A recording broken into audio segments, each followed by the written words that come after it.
अफ़सोसनाक ख़बर खे ॾियूं करोंडी खां। करोंडी वासी कुटुंब सां पंजाब जे बखर वारे इलाक़े में रोड हादसो थियो आहे। भाउ भेण समेत 3 ॼणा फोत थी विया आहिनि।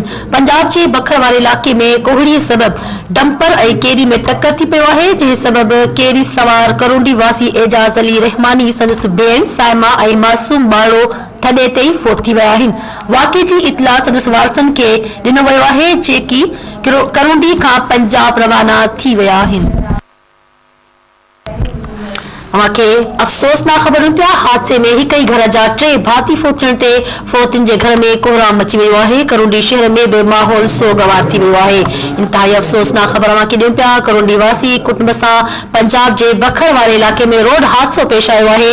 भाउ भेण समेत 3 ॼणा फोत थी विया आहिनि। पंजाब जे बखर वारे इलाक़े में कोहीड़े सबबि डंपर ऐं केरी विच में टक्कर थी पियो आहे, जंहिं सबबि केरी सवार करोंडी वासी एजाज़ अली रहमानी, संदसि भेण साइमा ऐं मासूम ॿारो थॾे ते ई फोत थी विया आहिनि। वाक़े जो इतला संदसि वारसनि खे ॾिनो वियो आहे, जेकी करोंडीअ खां पंजाब रवाना थी विया आहिनि। हादसे में हिक ई घर जा 3 भाती फोत थियण ते फोतिन जे घर में कोहराम मची वियो आहे। करोंडी शहर में बि माहौल सोगवार थी वियो।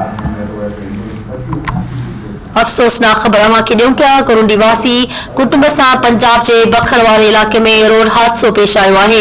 भाउ भेण समेत 3 ॼणा फोत थी विया आहिनि, जॾहिं त पंजाब जे बखर वारे इलाक़े में कोहीड़े सबबि डंपर ऐं केरी में टक्कर थी पियो आहे, जंहिं सबबि केरी सवार करोंडी वासी एजाज़ अली रहमानी, संदसि भेण साइमा ऐं मासूम ॿारो थॾे ते ई फोत थी विया आहिनि। वाक़े जो इतला संदसि वारसनि खे ॾिनो वियो आहे, जेकी करोंडीअ खां पंजाब रवाना थी विया आहिनि। हादसे में हिक ई घर जा 3 भाती फोत थियण ते घर में कोहराम मची वियो आहे। नाज़रीन, धरती टीवी न्यूज़ जो रिपोर्टर करोंडी खां दानिश मुगल असां सां लाइन ते मौजूद आहे। जी दानिश, करोंडी में हादसो थियो आहे, ॿुधाइजो।